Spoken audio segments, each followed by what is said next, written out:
ফলতায় high voltage প্রচারে শুভেন্দু, নিহত কর্মী পরিবারের চাকরি ও বিশেষ প্যাকেজের ঘোষণা।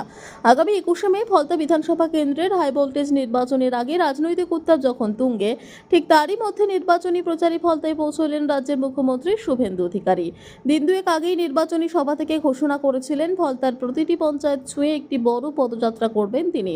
সেই প্রতিশ্রুতি মতো মঙ্গলবার বেলা 11:15 নাগাদ ফলতায় পৌঁছে শুরু করলেন রাজনৈতিক শক্তি প্রদর্শনের অন্যতম বড় কর্মসূচি।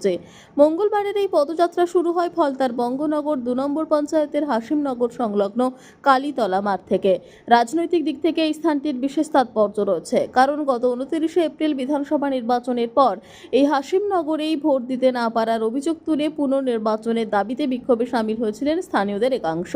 ফলে নির্বাচনের আবহে সেই এলাকা থেকেই মুখ্যমন্ত্রীর পদযাত্রা শুরু হওয়াকে রাজনৈতিকভাবে অত্যন্ত গুরুত্বপূর্ণ বলেই মনে করছে রাজনৈতিক মহল। এদিন ফলতায় পৌঁছে প্রথমে স্থানীয় মন্দিরে পুজো দেন শুভেন্দু অধিকারী। এরপর একটি হুডখোলা গাড়িতে চড়ে জনতার উদ্দেশ্যে হাত নেড়ে শুভেচ্ছা জানাতে শুরু করেন দীর্ঘ মিছিল। রাস্তার দুই ধারে ভিড় জমায় বিজেপি কর্মী সমর্থকরা।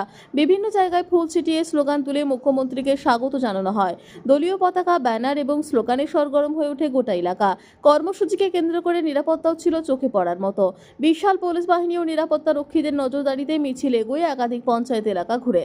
বিজেপির স্থানীয় নেতৃত্বের দাবি, নির্বাচনের আগে এই পদযাত্রা কর্মীদের মধ্যে নতুন উদ্দীপনা তৈরি করবে, সাধারণ মানুষের কাছেও সরকারের বার্তা পৌঁছে দেবে।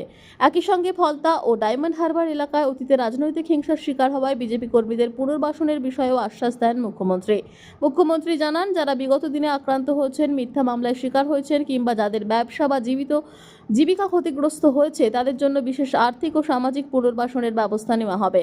ফলতা ও ডায়মন্ড হারবার এলাকা দীর্ঘদিন ধরেই রাজনৈতিক সংঘাতের কেন্দ্রবিন্দু হিসেবে পরিচিত।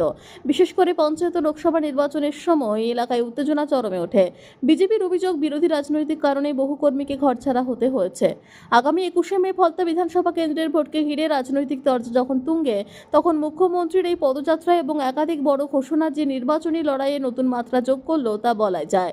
রাজনৈতিক পর্যবেক্ষকদের মতে, ভোটের ঠিক 48 ঘন্টা আগে আক্রান্ত কর্মীদের পাশে থাকার বার্তা দিয়ে আবেগ ও সংগঠন দুই দিক থেকেই জমি শক্ত করার চেষ্টা করলো বিজেপি নেতৃত্ব।